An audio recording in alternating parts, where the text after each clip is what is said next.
사랑하는 성도 여러분, 11월에 오늘 마지막 주일로 우리가 함께 예배 드리고 있는데요. 오늘 이 말씀 시간을 통해서 우리의 믿음 생활, 우리의 신앙 생활을 좀 진지하게 돌아보는 그런 기회가 되기를 간절히 소망합니다. 나는 과연 어떻게 오늘 신앙생활을 하고 있는가? 종교인으로 교회만 다니는 것, 그것에 만족하고 있는가? 아니면 정말 내가 하나님의 자녀로 정말 예수 믿는 사람처럼 그렇게 오늘 살아가고 있는가? 믿음 생활하고 있는가? 좀 우리가 진지하게 우리 자신을 돌아보는 시간이 되었으면 좋겠습니다.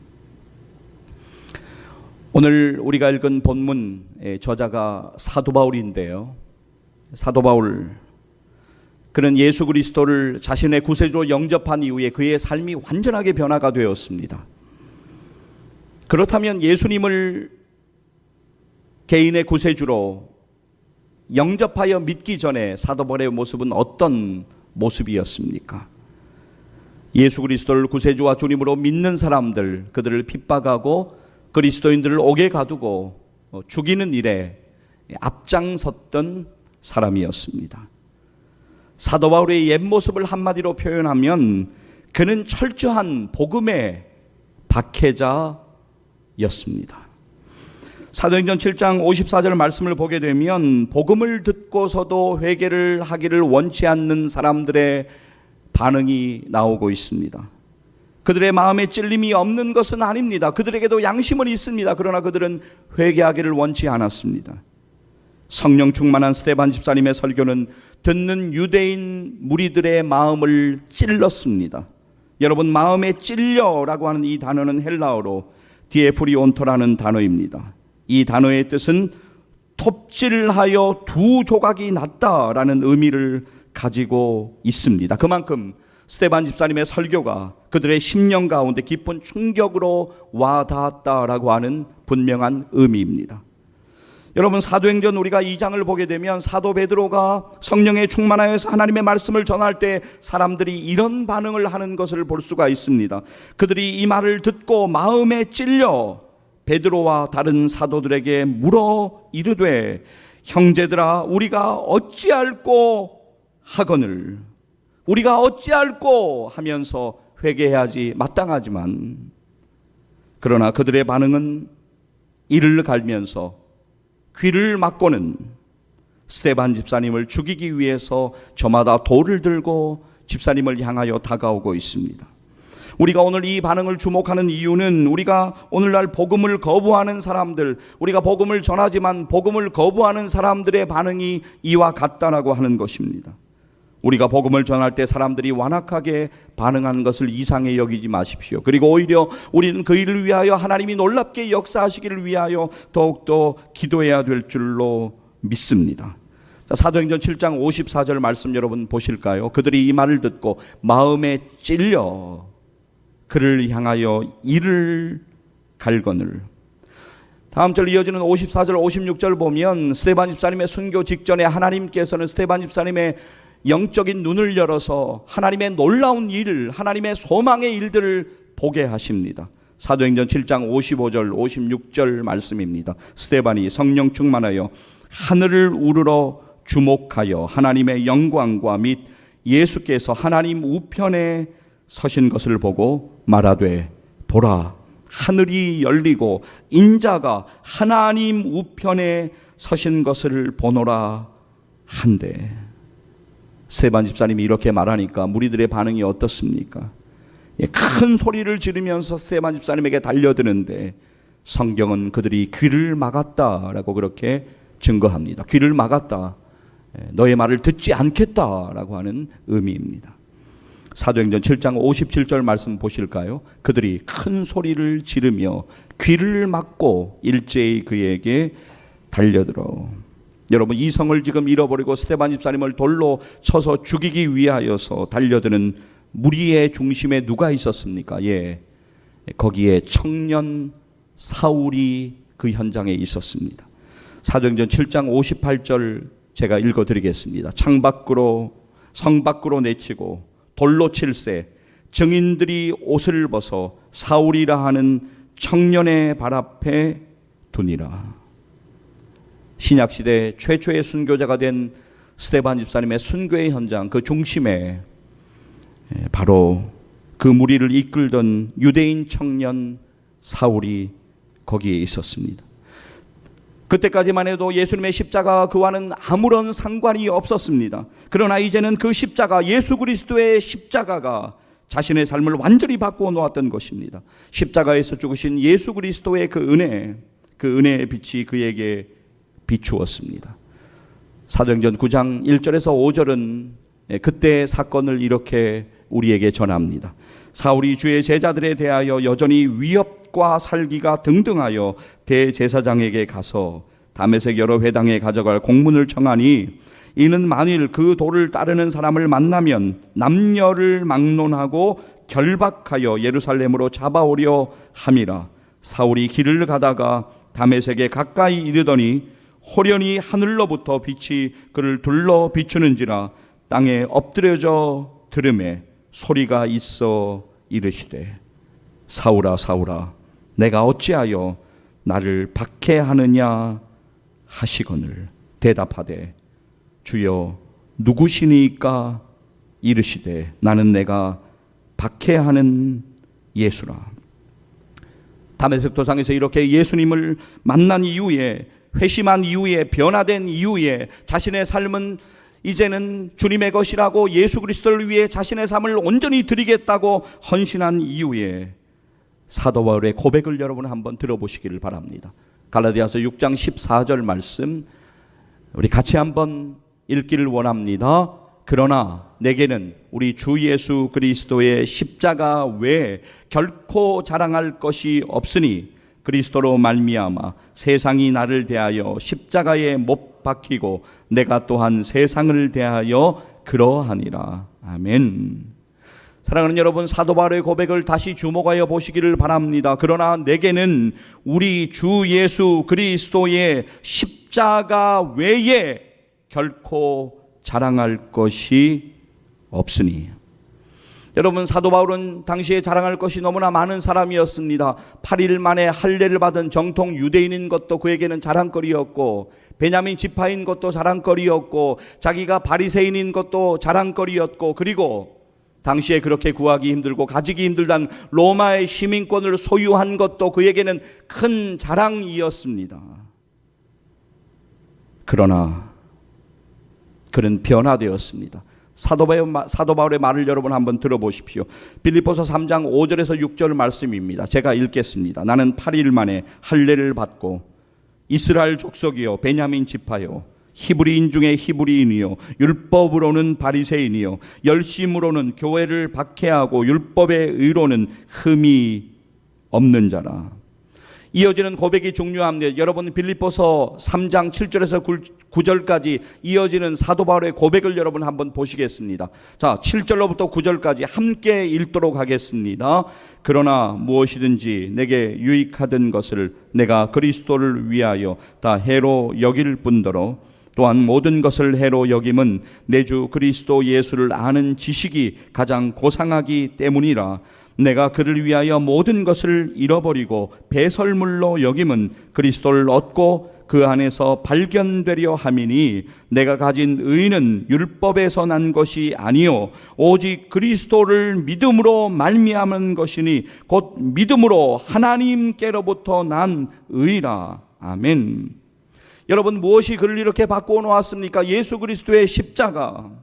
좀 더 정확하게 말씀드리면 십자가에서 자신을 위하여 죽으신, 대신 죽으신 예수 그리스도, 그분의 사랑이 그를 완전히 바꾸어 놓았습니다. 아니, 내가 도대체 뭐라고, 말도 안 되는 이 죄인을, 깜도 안 되고 자격도 안 되고, 아니 너무나도 추하고 흉악한 이 죄인을 위해서 나를 사랑하셔서 사람들이 사형도구라고 이야기하는 그 나무 십자가에서 예수 그리스도께서 대신 달려 죽으신 그 사랑, 인간이 생각하는 그런 수준의 사랑이 아닌 어떠한 말로도 표현할 수 없는 그 하나님의 사랑이 예수 그리스도를 십자가에 죽게 하시기까지 우리를 사랑하신 그 사랑이 그를 바꾸어 놓았습니다. 그 놀라운 주님의 사랑을 오늘 예배를 통하여서 우리는 다시 믿음으로 바라보고 의지하고 붙잡아야만 하는 것입니다. 사랑이 구주를 죽게 했네 라고 하는 찬양이 있지 않습니까? 우리 아시는 분들 같이 한번 우리 무반주로 같이 한번 찬양했으면 좋겠습니다. 사랑이 구주를 죽게 했네 왜 날 사랑하나 겸손히 십자가 지시었네 왜 날 사랑하나 왜 날 사랑하나 왜 날 사랑하나 왜 주님 갈보리 가야 했나 왜 날 사랑하나 그 손과 발 위에 짓기셨네 왜 날 사랑하나 고난을 당하여 구원했네 왜 날 사랑하나 왜 날 사랑하나 왜 날 사랑하나 왜 주님 갈보리 가야 했나 왜 날 사랑하나. 사랑하는 성도 여러분, 오늘 우리가 다시 바라보고 의지하고 붙잡아야 되는 분, 오직 한 분 예수님이신 것을 믿음으로 고백합니다. 여러분, 오늘 여러분의 신앙생활이 예수님에게 뿌리를 내리고 있습니까? 남은 생애의 시간 예수님에게 뿌리를 내리고 그 안에서 성장해가는, 성숙해가는 은혜가 우리 가운데 경험되어지기를 간절히 소망합니다. 골로새서 2장 6절에 7절 말씀 우리 함께 읽고 믿음으로 이 시간 좀 붙잡기를 원합니다. 골로새서 2장 6절 7절 말씀 함께 읽습니다. 그러므로 너희가 그리스도 예수를 주로 받았으니 그 안에서 행하되 그 안에 뿌리를 박으며 세움을 받아 교훈을 받은 대로 믿음에 굳게 서서 감사함을 넘치게 하라. 아멘. 여러분, 오늘 사도 바울이 이야기하는 것은 무엇입니까? 그리스도인은 율법을 향하여 죽어야 한다라고 하는 것을 말합니다. 율법으로 말미암아서는 어느 인간도 구원받을 수가 없습니다. 그러하기에 우리는 율법을 향하여 죽은 자가 되어야 합니다. 그렇다면 어떻게 하는 것이 율법에서 죽은 자가 되는 것입니까? 사도 바울은 예수 그리스도와 함께 십자가에 못 박힘으로써 율법 가운데 죽은 자가 되었다고 고백하고 있습니다. 그렇습니다. 사랑하는 여러분, 예수 그리스도의 죽음을 곧 나의 죽음으로 인정하고 믿는 믿음으로 예수 그리스도의 죽음에 동참할 때 바로 우리는 율법에 대해 죽은 자가 되는 것입니다.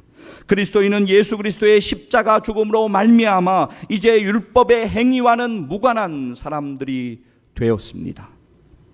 그러나 이 말은 자칫 오해를 불러일으킬 수도 있습니다. 실제로 당시에 이 교리를 오해하여서 율법으로부터 자유를 방종의 기회로 삼아버리는 율법 폐기론자들이 많이 생겨났습니다. 그러나 이에 대하여 사도 바울은 분명하게 말합니다. 이제는 내가 사는 것이 아니요 오직 내 안에 그리스도께서 사시는 것이라. 그렇습니다. 우리 그리스도인은 예수 그리스도와 함께 십자가에 죽었고 또한 예수 그리스도와 함께 살게 되었습니다. 이제 우리의 삶은 더 이상 나를 위한, 우리를 위한 삶이 되어서는 안 됩니다. 진정 예수 그리스도 안에 거하는 자로서 우리는 합당하게 살아가야 합니다. 오늘 우리의 본문 갈라디아서 2장 19절 그리고 20절 말씀을 다시 주목하여서 우리 함께 읽도록 하겠습니다. 내가 율법으로 말미암아 율법에 대하여 죽었나니 이는 하나님에 대하여 살려 함이라. 내가 그리스도와 함께 십자가에 못 박혔나니 그런즉 이제는 내가 사는 것이 아니요 오직 내 안에 그리스도께서 사시는 것이라. 이제 내가 육체 가운데 사는 것은 나를 사랑하사 나를 위하여 자기 자신을 버리신 하나님의 아들을 믿는 믿음 안에서 사는 것이라. 아멘. 여러분, 우리가 간혹 안 좋은 뉴스들을 듣기도 하죠. 교회 다니는 사람, 아니 예수 믿는다고 말하는 사람들 중에서 말도 안 되는 일을 했다, 이런 이야기를 듣기도 합니다. 전체는 아니겠지만 일부의 사람들로 인하여서 또 그 사람들이 사고를 치고 구설수에 오르게 되면 그 여파는 참으로 큽니다. 세상 사람들은 기다리고 있죠. 그런 뉴스가 나오기를. 그래서 교회를 공격하고 모든 그리스도인들을 싸잡아서 공격하면서 욕하고 헐뜯으려고 혈안이 되어 있는 것도 사실입니다. 자, 그런데 우리가 그런 예들을 보면서 우리 자신의 기준을 낮추고 뭉개고 그래서는 결코 안 됩니다. 목사 같지도 않은 목사도 있습니다. 장로님 같지 않은 장로님도 있고 권사님 같지 않은 권사님도 있고 집사님 같지 않은 집사님도 있습니다. 그래도 내가 그런 사람들보다는 내가 조금은 더 괜찮다고 그렇게 스스로 위안하고 말을 하면서 요 정도 하면 그래도 내가 기본은 하고 있지 않나, 그런 생각을 하고 있지는 않으십니까? 여러분, 도대체 기본이 무엇입니까? 성경은 우리에게 분명하게 말씀합니다. 맡은 자에 구할 것은 충성이라고 말씀하십니다. 그리스도인에게 기본은 충성이고 기본이 예수님을 위하여 우리가 살아가는 것이지 않습니까? 마태복음 16장 24절 말씀을 기억합니다. 예수님께서는 이렇게 우리에게 말씀하십니다.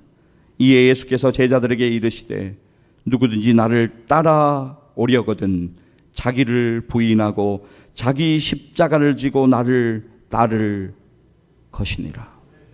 그런데 오늘 우리는 우리 자신을 부인하지 않습니다. 내가 왕이 되고 내가 주인이 되어 여전히 살아가고 있습니다.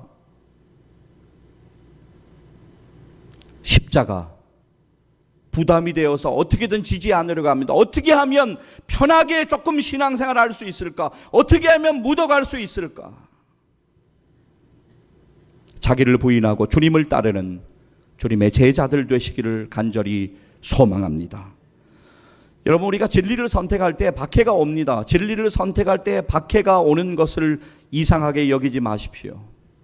사도 바울은 이렇게 말합니다. 디모데후서 3장 12절 말씀입니다. 무릇 그리스도 예수 안에서 경건하게 살고자 하는 자는 박해를 받으리라. 사도 요한은 우리에게 이렇게 말합니다. 요한 1서 3장 13절 말씀입니다. 형제들아, 세상이 너희를 미워하여도 이상히 여기지 말라. 사도 베드로는 우리에게 이렇게 말합니다. 베드로전서 4장 12절 그리고 13절 말씀입니다. 우리 12절과 13절은 함께 좀 읽었으면 좋겠습니다. 읽겠습니다. 사랑하는 자들아, 너희를 연단하려고 오는 불시험을 이상한 일을 당하는 것 같이 이상히 여기지 말고 오히려 너희가 그리스도의 고난에 참여하는 것으로 즐거워하라. 이는 그의 영광을 나타내실 때 너희로 즐거워하고 기뻐하게 하려 함이라. 아멘. 여러분, 주님의 도우시는 은혜를 우리는 구하며 기도해야 합니다. 그리고 담대하게 주의 일에 더욱더 힘쓰시기를 간절히 소망합니다. 모든 형편과 상황 가운데 주님이 우리와 함께하고 계심을 잊지 마시기를 바랍니다. 사랑하는 여러분, 오늘 우리 안에 선한 것은 하나도 없습니다. 착각하지 마십시오. 우리 안에, 우리 속에 선한 것은 없습니다. 그래서 우리는 거짓되고 이기적인 우리의 자아의 실체를 온전히 보게 해달라고 하나님 앞에 기도해야 합니다. 정직하게 주님 앞에 나아가서 나의 연약함을 고백하며 나의 어리석음을 고백하며 나의 자아를 십자가에 못 박아야만 합니다. 물론 저도 흠이 너무나도 많은 사람입니다. 저도 너무 부족함 투성이임에 분명합니다. 그러나 이렇게 외치는 것은 저나 여러분 모두가, 우리 모두가 진짜 예수 믿는 사람답게 제대로 신앙생활하면서 살자는 그 간절한 마음에서 여러분들 뿐만이 아니라 저에게 외치는 말씀이기도 합니다. 여러분, 오늘 예수님의 사랑과 은혜를 다시 믿음으로 우리는 붙잡아야 합니다. 예수님 우리에게 생명을 주고 더 풍성하게 하시기 위하여 이 땅에 오셨다고 성경은 우리에게 분명히 증거합니다. 그 예수님을 믿음으로 오늘 우리는 다시 바라보고 붙잡아야 합니다. 요한복음 10장 10절 말씀 함께 읽도록 하겠습니다. 도둑이 오는 것은 도둑질을 하고 죽이고 멸망시키려는 것뿐이요 내가 온 것은 양으로 생명을 얻게 하고 더 풍성히 얻게 하려는 것이라. 아멘. 여러분, 우리는 너무나 연약하고 소망이 없는 존재임에 분명합니다. 그래서 우리는 이 사실을 날마다 기억하고 나 같은 죄인에게 영원한 생명을 허락하여 주시고 풍성한 삶을 주시기 위하여 십자가에서 죽으신 예수 그리스도를 붙잡아야 합니다. 날마다 예수님 앞에 우리의 혼란스러운 인생을 내려놓고 예수님의 은혜에 붙들려 삶을 살아가시기를 간절히 축복합니다. 그리고 여러분의 가까운 사람들 가운데, 그리고 여러분의 가족들 가운데 아직 예수 믿지 않는 사람들이 예수님 믿고 영원한 생명을 얻고 천국의 소망을 가지고 살아갈 수 있기를, 또한 여러 상황 속에서 하나님을 떠나 있는 사람들이 하나님의 품으로 돌아오기를 간구하며 우리는 간절히 기도해야 될 줄로 믿습니다. 우리가 이런 기도를 해야 되는데 몇 번 기도를 해요. 그런데 인내하다가 그 기도는 사라져 버립니다. 그리고 자꾸만 삶에 주십시오라는 기도만 반복하여 할 때가 너무나 많이 있습니다. 이 중요한 기도를 절대로 놓치지 마십시오. 나의 믿음을 위하여 기도해야 합니다. 그리고 우리의 가까운 사람들, 그들이 예수 믿고 구원받기를, 하나님의 품으로 돌아오기를 위하여 우리는 전심으로 기도해야 될 줄로 믿습니다. 청교도 목사님으로 우리에게 잘 알려져 있는 토마스 아담스 목사님, 이런 말을 했습니다. 세상에서 일어난 일들은 누구에게나 똑같이 일어난다. 선한 사람이든 악한 사람이든 누구에게나 사건은 일어난다. 그들은 이 세상이라는 길을 가는 두 나그네들이다. 둘 다 한 여인숙에 묵고 있고 똑같은 여행 장비를 갖추고 있다. 이 둘 중 악인이 더 유쾌한 여행을 할지도 모른다. 그러나 아침이 되면 그들의 갈 길은 서로 갈라진다. 여러분, 이 말이 제 가슴을 파고 들어왔습니다. 그러나 아침이 되면 그들의 갈 길은 서로 갈라진다. 여러분, 우리의 인생의 내일이 어떻게 될지 모른다고, 그것이 우리의 인생이라고 성경은 우리에게 분명하게 말씀합니다. 그렇습니다. 우리는 내일을 알지 못합니다. 그러나 우리들이 날마다 분명하게 기억하고 살아야 하는 것은 두 갈래 길 중에서 어느 길로 가야 하는가 하는 것입니다. 성경은 두 갈래 길을 분명히 우리에게 말씀합니다. 그것은 사망의 길과 생명의 길로 나누어집니다. 그것은 지옥의 길과 천국으로 가는 길로 나누어집니다. 우리에게 그날이 이르면 하나님이 예비하신 그 길로 반드시 갈 수 있기를 간절히 소망합니다. 길이요 진리요 생명 되시는 예수 그리스도를 믿음으로 말미암아 영원한 생명을 얻으시기를 간절히 축복합니다. 육체의 풍랑을 만나 고통 중에 신음하는 사람들에게도, 인생의 풍랑을 만나 절망의 늪을 헤매는 사람들에게도, 영혼의 풍랑을 만나 참 평안과 자유를 잃어버린 사람들에게도, 오늘 예배드리는 우리 모두에게도 우리 인생에 반드시 필요한 것은 예수 그리스도를 만나고 예수 그리스도를 믿고 그 십자가 사랑을 경험하는 것임을 믿습니다. 사랑하는 여러분, 남은 생애를 어떻게 사시겠습니까? 예수님과 함께 남은 생애를 살기를 소원하시기를 바랍니다. 오늘 우리의 삶이 지치고 힘들고 낙심되는 것이 분명하지만, 그러나 오늘 우리가 말씀을 믿음으로 보여잡고 다시 믿음으로 예수 그리스도를 바라보면 그분이 여러분의 걸음을 인도하여 주시고 여러분 가운데 놀라운 은혜를 허락해 주실 것을 믿습니다. 저는 오늘 말씀을 맺으면서 오늘 우리의 본문 갈라디아서 2장 20절 사도 바울의 고백이 우리의 고백이 되기를 간절히 소망하면서 우리가 함께 말씀을 읽는 것으로 오늘의 말씀을 맺으려고 합니다. 갈라디아서 2장 20절 믿음으로 함께 고백하며 읽도록 하겠습니다. 내가 그리스도와 함께 십자가에 못 박혔나니 그런즉 이제는 내가 사는 것이 아니요 오직 내 안에 그리스도께서 사시는 것이라. 이제 내가 육체 가운데 사는 것은 나를 사랑하사 나를 위하여 자기 자신을 버리신 하나님의 아들을 믿는 믿음 안에서 사는 것이라. 아멘. 기도하시겠습니다.